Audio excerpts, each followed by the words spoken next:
Hi, welcome to Algebra 1.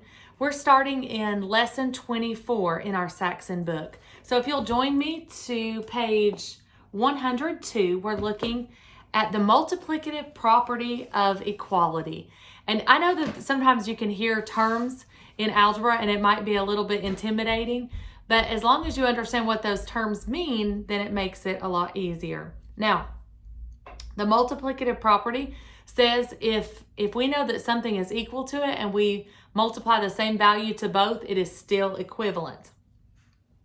So your book gives an example on the bottom of page 102, and it shows that if A equals B, then you can have CA equals CB because you've multiplied the same value to both. So that makes sense, doesn't it? If I have x equals y and I multiply 2 by each of them, 2x equals 2y. So that's our multiplicative property of equality. So as long as I'm multiplying or dividing the same number to an equation, it is still equal. And that's what that equality means. All right. Now our book gives us several examples of how to solve equations. And remember, equations are expressions that have been set equal to each other. So equations always have an equal sign. Do you hear that in there? Equation, equal. So that's a good reminder for us. Now, how do I solve equations that have multiplication or division in them? Well, I do the inverse operation. I'm always trying to undo my equation in order to get my variable by itself. And I love solving equations because even when I was a little girl, I always thought it would be fun to solve mysteries. I grew up reading stories like Nancy Drew and the Hardy Boys. So when I teach algebra, I think of it a lot like that I'm trying to solve a case. I'm trying to figure out who is the bad guy. I'm trying to get that variable by himself so I can, just like when you saw those TV shows where they get them in the room by themselves to confess. So that's what we're doing, is we're trying to get that variable by itself so we can say, aha, the variable is. So that's why I enjoy equations, is I always think of I'm solving something. I'm trying to get something by itself. I'm trying to figure it out. So let's take a look at page 104 in lesson 24. And there are 4 practice problems, and I'd like us to take a look at those. Using the multiplicative property of equality, we're going to multiply or divide in order to keep the equation equal to get that variable by itself. So 104 at the bottom, and we're looking at letter A. All right, so letter A shows us 3/5 x equals 27. Now, notice that there is no variable in between the 3/5 and the x. So that's an important thing for us to remember, that in the absence of a sign, it means multiply.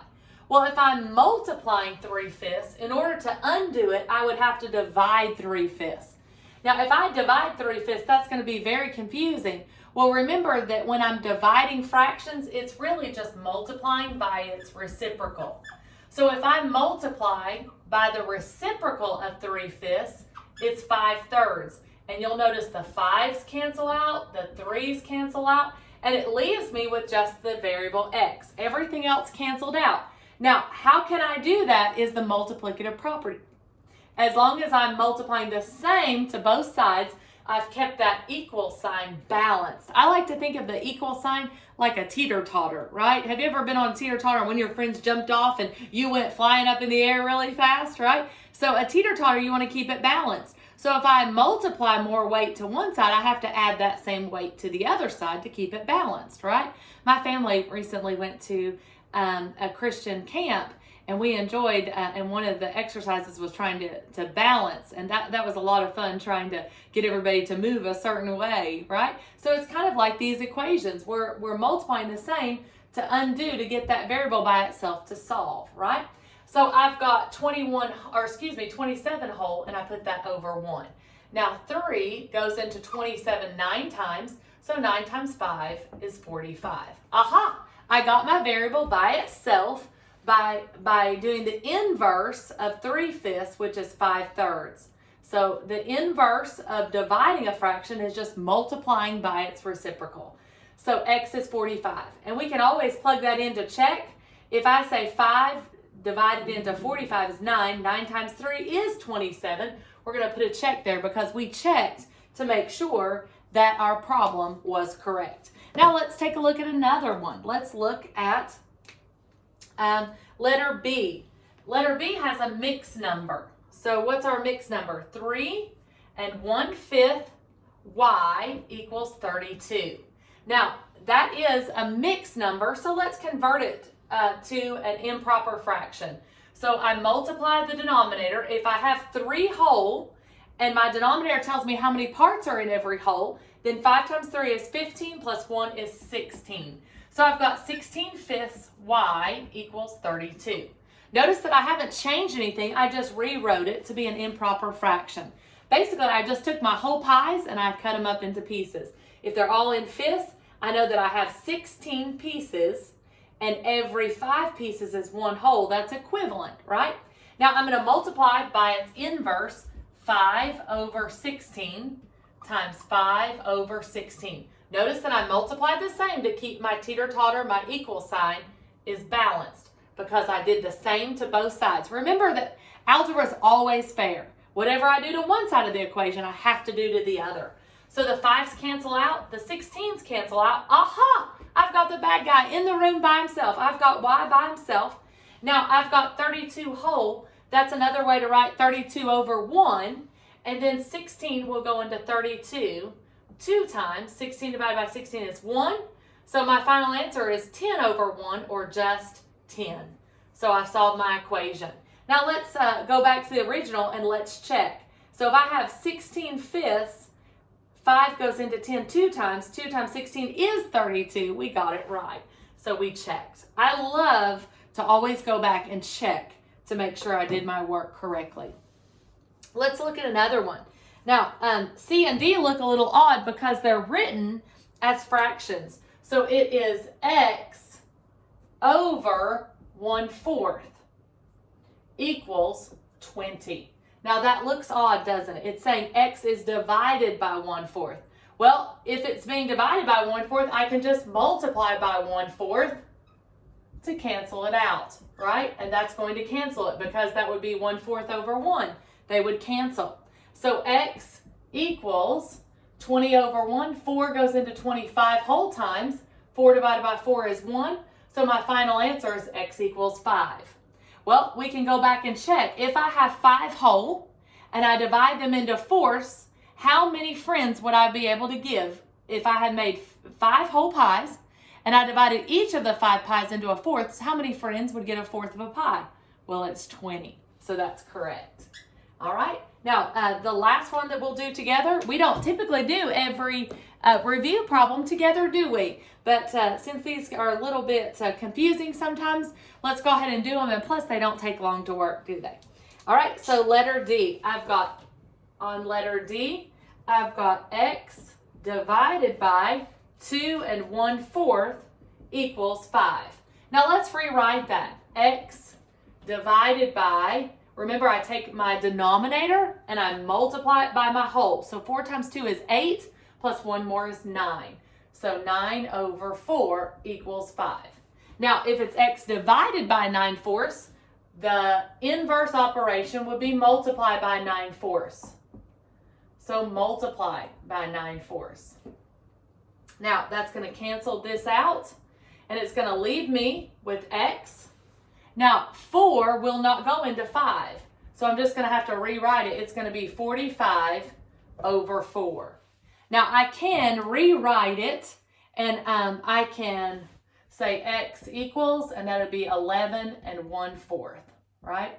Because 4 goes into 45 11 times. 44 taken away from 45 leaves me with 1 in the numerator.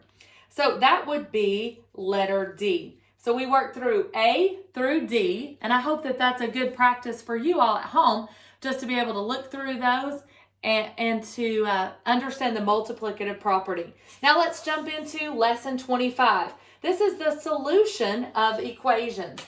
Now I'm going to erase my book, but I hope you'll turn to page 106 with me. Now if you're not ready to jump into lesson 25, you can pause this and work on your lessons, and then feel free to come back and unpause when you're ready for lesson 25. All right, so now we're starting lesson 25.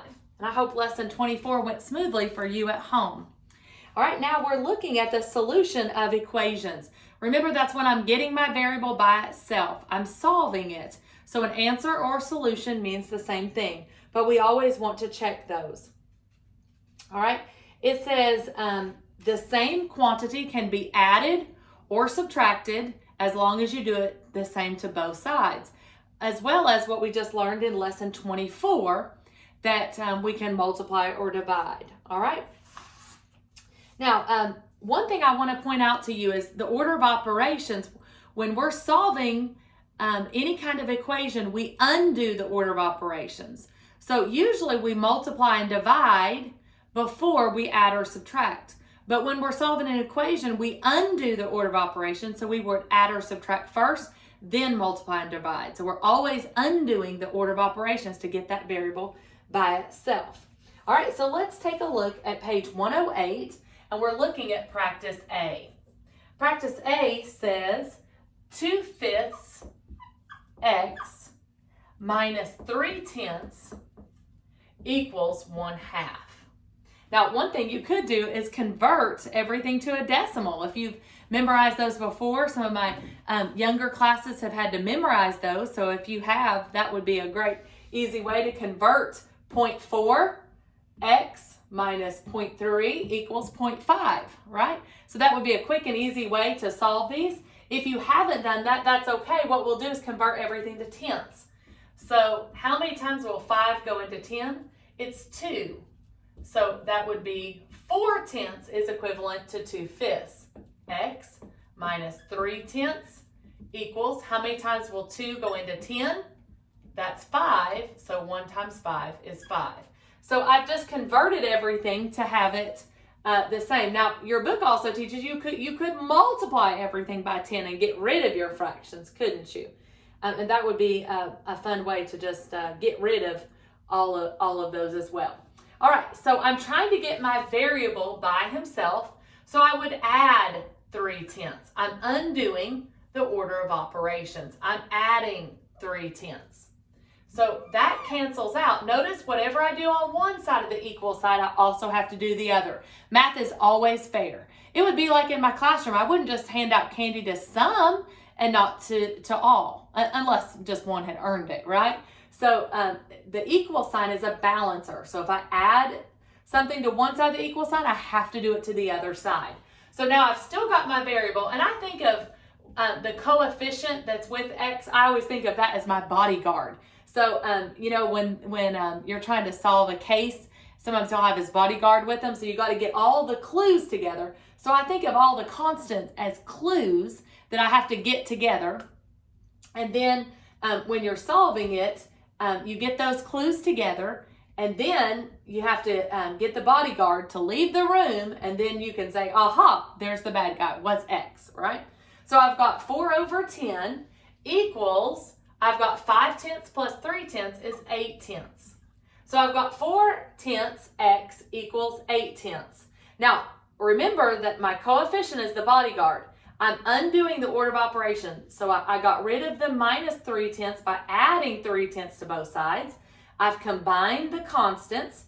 And now here's my coefficient. So since it's being multiplied, I'm going to multiply by its reciprocal. So its reciprocal is 10/4. So the 10s cancel, the 4s cancel, and leave me with x. X equals, well, over here the 10s are going to cancel as well. 4 divided by 4 is 1. 4 goes into 8 2 times. So I'm going to end up with 2/1 or just 2. So x equals 2. And we can plug that back in and check. Especially if we put it up here, that would help us to solve. So x equals 2. And I would encourage you at home to make sure you take that time to check. All right, excuse me, Sadie, here's a neighbor. All right, Sadie, sit. All right, Sadie really loves to make an appearance in our video, so I apologize. Sadie, come on. So sorry, friends. All right, she's my miniature schnauzer, and she loves to bark at our neighbors. All right, let's take a look at practice C. So practice B, we're skipping, and you can do that at home, but practice C is, instead of fractions, it's decimals. Now, you're welcome to solve these using decimals, or you can multiply through to get rid of the decimals. So letter C, and we're continuing on page 108, is 1.2 equals negative 1.4. Now they've changed up the order, haven't they? Plus 20x. All right, and I want to make sure that I've got the right up there. They've changed up the order. Notice they have the equal sign over here. They've got the variable over here. So they're changing things up for us. But even if your order changes, just think, what is my goal? Have you ever played a game and you thought you were doing so good in the game only to find out that you weren't working toward the goal? So when you're in algebra and you get stuck, say, what's my goal? What am I trying to do? I'm trying to get that variable by himself, right? I've got to figure out what x is. So in order to do that, I've got to put all my clues together. So if I've got this constant here, I've got to move it to the opposite side that the variable's on. So if it's minus 1.4, I'm going to add 1.4, right? So I'm going to add it. So remember, as long as I do the same thing on the equal sign to both sides, I'm keeping it equivalent. So I've added that, and I end up with 2.6, right? I added both sides, so 2.6 equals 20x. Now what do I need to do? Well, my goal is still to get that variable by itself, so I'm going to divide by 20. So x equals 2.6 divided by 20. And that's actually going to be quite a small number, isn't it? So 20 divided into 2.600. So that's going to end up being 120. I'm going to bring my 6 down. So that will be 0.13, right? How do I know that? Because they cancel out, right? So 0.13 ends up being x. 20 goes in 0.13 times. All right. Now, you're welcome to plug that back in. I don't have a calculator with me, and I'm using my phone, so that's the calculator I would typically use. So I know I'm not checking them, but I do want you to get in the pattern of checking your work. So at home, you would say 0.13 times 20, and then add to it a negative 1.4, and see, did you get 1.2? And I hope the answer is yes, because we're checking our work. So, you know, it's very easy to mix up a sign. Even we teachers can do that. I've caught mistakes I've done before. There was one time I was doing a video, and I got toward the end, and I thought, I do not know what I missed. And I actually found out I had missed a negative sign way up high, and I had to go back and restart the video to work that out. So even teachers make mistakes on our signs. So be on the lookout for that, because that is super important. Now, again, you're welcome to pause the video, but I'd like to continue on into lesson 26, because there's more algebra fun to be had this week. And I hope you're having a great week and enjoying our algebra. All right, so lesson 26 is more complicated equations. So how do I solve these if they're a little bit more complicated? So don't let it overwhelm you. It just means there might be a few more steps. You know, I don't know about you, but steak is a little bit harder to eat than some other things, but I think it's worth the extra bit of work, right? You have to pull out a steak knife, but that yummy goodness, right? Now, maybe some of you don't like that at home, but you know, there's other things too. Anything of value in life, we have to work at a little bit, right? You might have a job, and you might not like it at first, but that job may land to better things if you work hard at it, right? So that's true in algebra as well, that sometimes things can get a little bit more complicated, but just work at it and you'll get it. So more complicated equations, remember that you might have to combine like terms. So you're going to look for that first. Always combine your variables and then try to solve for that variable. But we're always undoing the order of operations. So lesson 26 let's take a look. Your book walks through some examples on page 110 and page 111. Now we're looking at the top of page 112, and it's given us some examples there, and they are more complicated equations. So let's take a look at letter A. It says 3m minus 7m equals 8m minus 6. Now, our goal is always to get my variable by itself, but your first goal will always be to combine your variables. And I know that it may not make much sense right now, but there could come a time where your variables cancel. So the number one thing we need to do is get all our variables together on one side first, and then undo the order of operations. Because there may come a time in Algebra 1 or in Algebra 2 that your variables cancel and you need to decide if the statement is true or false. Because that could make the difference in whether there's no solution or every single number, every single real number is a solution. So that's why it's important that you learn your order of operations. So these are like terms. 3m minus 7m. I owe more than I have, so it's negative 4m equals 8m minus 6. Now, I've still got variables on both sides, so I'm going to move this variable to the other side. So I'm going to subtract 8m. Now, I'm going to take away that line because I don't want you to think I'm dividing. So I'm going to subtract 8m. I'm undoing the order of operations. So since there was no sign there, it's an understood plus 8m. So I'm going to subtract 8m. That's going to cancel and leave me with, don't forget to bring down that negative sign, right? Negative 6. I owe 4m, I owe 8m, therefore I owe 12m, right? So now I've combined all my variables onto one side. I've left my constants on the other. That's my goal, is to get my variable by itself. Now, how do I get m by itself? Negative 12 is like the bodyguard, right? So we got to get rid of him. There is no sign in between, so it's being multiplied. I got to divide by the bodyguard. Divide by the coefficient, negative 12. The negative 12s cancel and leave me with m equals. Now notice the negatives on this side cancel as well, and I'm left with 6/12, which reduces to m equals 1/2. So you can plug that in and check. If I check here, that would end up being negative 2 equals 4 minus 6. 4 minus 6 is negative 2, and negative 2 does equal negative 2. So we plugged it back in, and my friends, it did check. It was correct. Now let's take a look at a little bit harder one. Letter C is huge. I'm going to erase this because it looks to me like letter C is going to take up the whole length of my board. It's so big. All right, don't let this intimidate you. It's got a lot of numbers, but we can solve this. 2x plus 3x plus 4x. Wow, that's a lot of like terms. Minus 5 equals 2 plus 3 plus 4x. All right, so let's underline all the variables. 2x, 3x, 4x, and then 4x, right?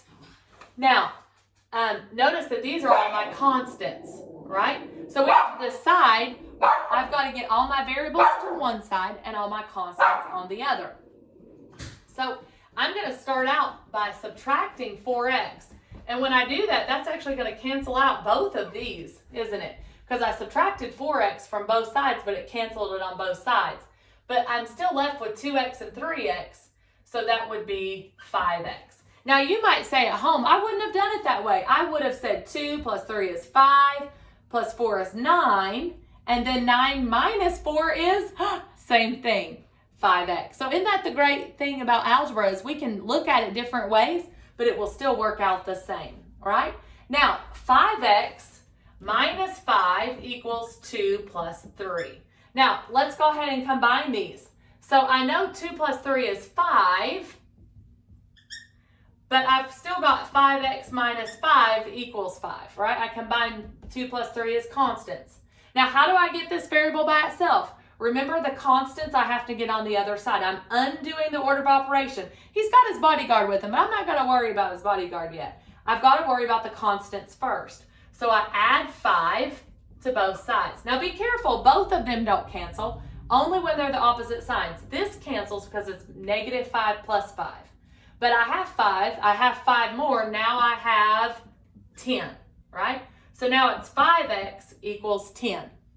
Now I'm going to worry about the bodyguard, right? Because I got rid of the constants, moved them all. So I put all the constants on one side, all the variables on the other. Now I've got to get the bad guy in the room by himself. I got to figure out who x is. Who's x? Get rid of the bodyguard. If it's being multiplied, I divide by 5. X, equals 2. X equals 2. Wowzers, that looked like such a huge, overwhelming problem. But you know, friends, when I combine like terms, it wasn't so bad, was it? So I hope you won't be intimidated this week by your lessons. All right, the last lesson that we're going to be looking at is lesson 27. So you've done a lot this week with equations. And I hope that you won't be overwhelmed. I hope that you'll enjoy algebra as much as I do. Because, you know, there's something fun about solving something, isn't there? It's very satisfying. So we're going to take a look at lesson 27. And we're talking more about the distributive property. And remember that when I'm distributing, the only thing that gets distributed is what's outside the parentheses. It gets distributed inside the parentheses. So your book is talking to you about more about the distributive property. And then it's also talking about how to simplify decimal equations. So one thing you can do is if I multiply through by 10 or 100, I can move those decimal points over and solve more easily. Now let's take a look at page 113. That's part A of lesson 27. And it's showing you how to distribute it fairly to all. And that is very important. Remember that we can simplify expressions by distributing. And so your book is showing you that on page 113. All right. And then they're also at the top of page 114 showing you that anything outside the parentheses goes to each term fairly. It's distributed. That's what we mean by the distributive property. All right. Let's take a look at our practice. And there are quite a few practice. There are 6. So let's practice our distributive property first, and then we'll practice a little bit with solving our decimals. All right, so at the bottom of page 114 is where we're at, and it says on A says xy squared, and then it has parentheses, y squared p minus p. All right, now I know you might say, well, can I combine those? And even though they both have p, they're not like terms, so they cannot. Now, one thing I do want to point out to you is in algebra, as you all are just starting out algebra, proper writing of an equation is important. The p should come before the y, and that's because we write it in alphabetical order. So when we distribute that, we're going to keep that in mind. So this term, xy squared, is one term, and that whole thing is being distributed to both of these two terms, right? And they're not like terms, so I can't combine them together. So the first term that's going to be written down as p, because I've got p in this first one. So I'm distributing this to y squared p. So I've got 1p, I've got 1x, but I've got y squared here and y squared here. So when I'm multiplying, remember that when I'm multiplying an exponent, the step before is I add. So I add the exponents. 2 plus 2 is 4. So y to the 4th. All right, so that's how I got it. I took this and I multiplied it times this. Now I'm going to bring down my minus sign in between, and then I've got p again, and I'm multiplying p times this, and it's just pxy squared. Now I know we look at that and say, well, can I combine those together? And I hope at home you're saying very loudly no, because they're not like terms, because they have to have the same degree. If they were the same degree, then we could combine them. They are not, therefore we cannot. So this is my final answer, pxy to the 4th minus pxy squared. And we cannot combine because they are not like terms. Look at letter B. They wrote letter B backwards, so don't let that intimidate you also. So I've got xy minus x in the parentheses 2xy. So this time, what I'm distributing is at the end of the parentheses. How do I know that? Because there is no sign in between and it's touching the parentheses. So in the absence of a sign, it means I multiply. So I'm distributing the 2xy. So 2 times an understood 1 is 2. X times x, x squared. How do I know that? Because 1 plus 1 is 2. Y times y, y squared. Remember that when I'm multiplying, then I add my coefficients. If there is no coefficient written, it's understood 1. 1 plus 1 is 2. Now bring down your minus sign, and there is no coefficient at the beginning, so it would just be 2 times 1 is 2. I've got x times x is x squared. There is no y inside, so I just have one y to bring down. Now, can I combine those together? No. They are not like terms, right? Very important that we remember that. All right, I'm going to skip letter C and go all the way to letter D.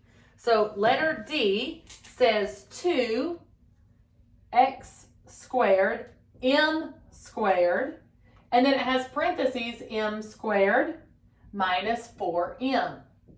All right, so I'm taking this and I'm distributing this to both. All right, so 2 times 1, understood 1, is 2. M should come first. I have 2 m's here, m squared, times another m squared. So add them together. 2 plus 2 is 4, x squared. There were no other x squared in this first term to distribute it with, right? All right, now I've got my minus sign. I bring down, and then I'm saying 2 times 4 is 8. I've got 1 m here and 2 m's here. That makes m cubed, x squared. And that's my final answer. Now, I cannot combine them because, again, they are not like terms.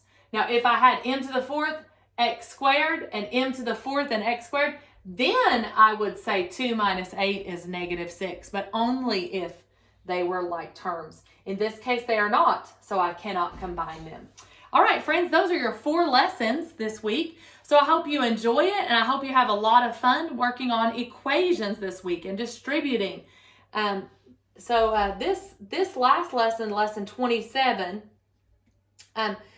the beginning part does not have equations. You're just distributing. Now, I almost forgot about E and F, so I'm glad I looked before I turned off the video, because at home you might be saying, oh no, we've still got 2 more that we did not practice. What do I do with decimals? So I'm glad I caught that before I turned off the video.